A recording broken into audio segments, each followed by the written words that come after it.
All right, so I'm at the garden. I'm gonna pick some calendula. But look, this is the larkspur starting to bloom. Oh my gosh, so pretty.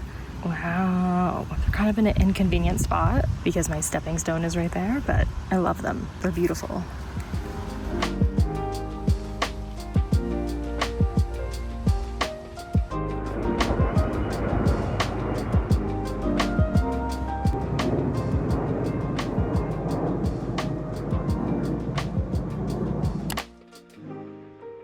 So today I am winding up some hand spun yarn. I decided that I wanted to start crocheting something with it. I really wanted to see how it worked up and how it looked when it is crocheted. So I decided to start making some mittens. I'm not much of a mitten wearer, but they're a little bit easier to make than gloves. So that is why I decided to go with mittens. So far, I'm loving how this yarn is working up. I think it's so pretty and I really love the tiny flecks of pink in this yarn. I think they really add something more visually interesting to the yarn and to the item that I'm making, even if they are really subtle. I wanted to show you a couple things. Number one, I was working on a mitten using this hand spun yarn right here, my brown and white one, and I did finish one mitten. I will try it on for you. I think I did pretty well for my first mitten. Not bad.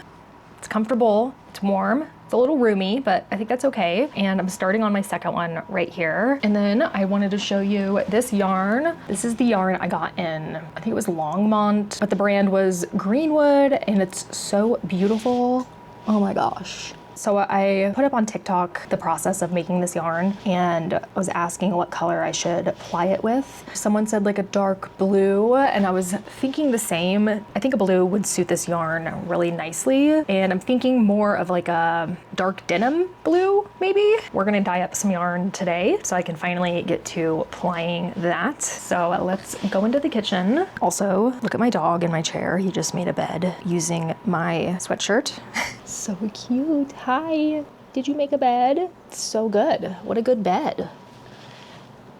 So I have 2 skeins of yarn in here, and I've already mixed in the citric acid, and now I'm gonna mix up my dye. I have lilac, sky blue, and like a neon black light blue. Maybe I'll add a tiny bit of black, and I should probably get out silver. Okay, I should grab a mask because you really don't want to be breathing in these dyes because there's a lot of like heavy metals in them, and I really just need a respirator, but I haven't gotten around to getting one. So I will eventually. Let's see what I can do here. Oh yes, it's kind of like what I want, except I think I want it a little bit darker.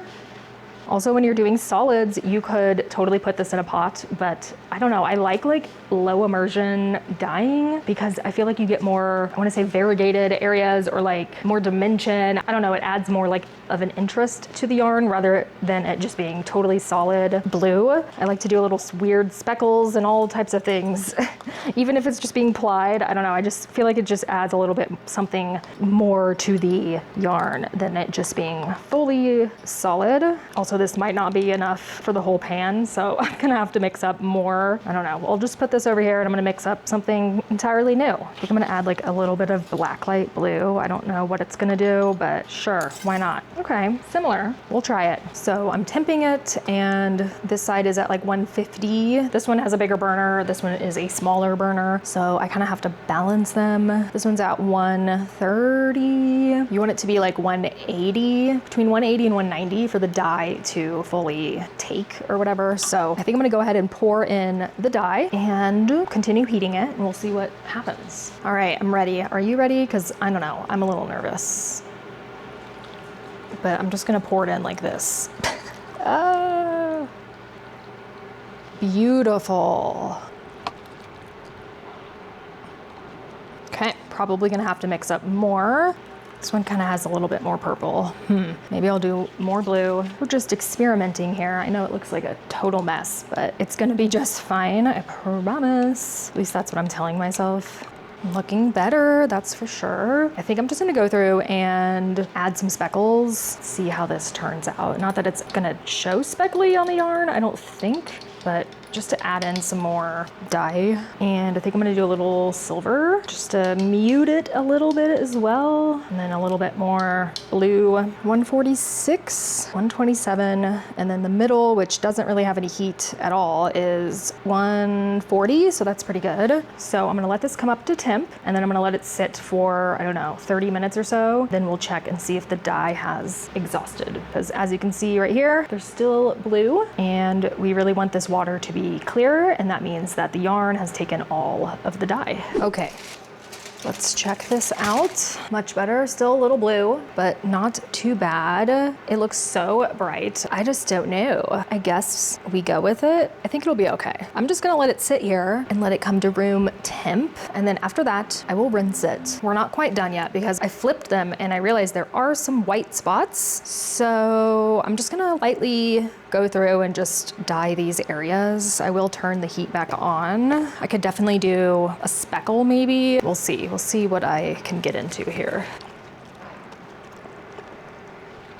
Alrighty, so I'm gonna let this sit for another 30 minutes and then we will come back to it and see what's going on. It's definitely swimming in a pool of dye, so I hope all these little white spots take. Okay, this is done, I believe. I did drain some of the water out so it'd cool a bit faster, but as you can see, the water is clear, which means the yarn has taken all of the dye. So I'm gonna rinse these and then hang them to dry.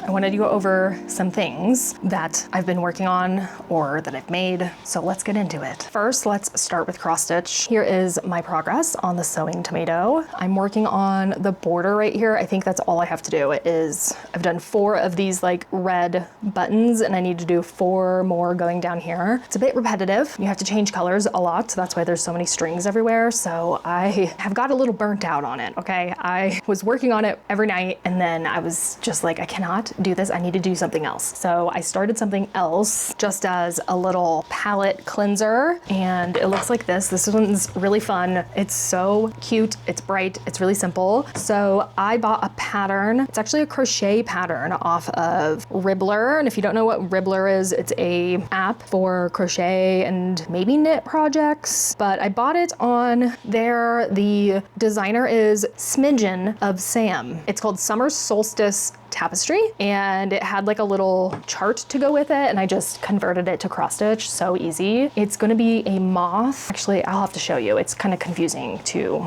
explain. I put it on my iPad so I can mark off what I'm doing, but if I take away the lines, that's what that looks like. The dark parts are everything that I've done, so maybe I should get rid of that. There we go. That's what it looks like. It has some letters up here, kanji of some sort. I don't know what it says. Maybe summer solstice. I don't know. I'll look it up, but I trust the person, whoever made it, that it says something, whatever it's supposed to say, it's supposed to be correct. And that's my progress on it. So fun. It's only 4 colors. It's really easy. It's like the size of a postcard, so very fast working up. And that's my little palette cleanser, as I call it, to kind of help me through the sewing tomato. So I'm gonna finish this and then I'm gonna work on the sewing tomato. And then today I just picked up all of my floss for this pattern, which I picked up in Kansas City. It is the cottage. This is the Fabulous House Series number 4 cottage. So instead of pink flowers, I'm gonna be doing purple because that's more my vibe. So I picked out these 2 colors to do the flowers in, but everything else is gonna be the same. And then I decided to choose this like darker blue. I know it doesn't really look too dark, but compared to this color, which is what I was deciding to do, this is like a light blue. I decided to go with the darker blue. It's much darker in person, but I felt like that would help the colors pop more. I hate when, and this happened with my pigeon in a puddle, looking at a puddle one, when the colors blend into the background. Like I did a tan color for the pigeon and then like ecru flowers, and they totally blended in to the background. You can't even see them. So I didn't want the doves up here in any color of white or even the light gray to just blend in completely. I wanted things to just pop. So that's my next project that I'm gonna be working on for cross stitch. And another cross stitch project that I'm working on, or I'm going to work on, this is gonna be after the cottage, is this one, which is full moon planting. And I like that they did a gray background, and I have this 16 count Aida cloth, and I'm gonna dye it gray. I had to do some research on that to make sure I picked out a dye that would be color fast and it wouldn't fade with light or washing or whatever, because I wanted to make sure if I stitch something on here, it doesn't fade to some weird color and just throw off the whole vibe. So I ordered something called Cutch, C-U-T-C-H, Cutch powder, and it's from an acacia tree. It dyes things like brown or like a reddish brown or like a cinnamon brown, but if you add iron, it'll turn the brown gray. And so I'm gonna be adding iron in the form of rusty nails. Yes, I'm gonna be taking nails, soaking them in vinegar, and then you use that rusty water to dye the Cutch dyed fabric, and it'll make it gray. I don't really know, but I will show you that process when we get there. It should be coming sometime next week, but I'm not gonna be starting this for a while, so we'll see. But I will definitely show you what's going on when I do that.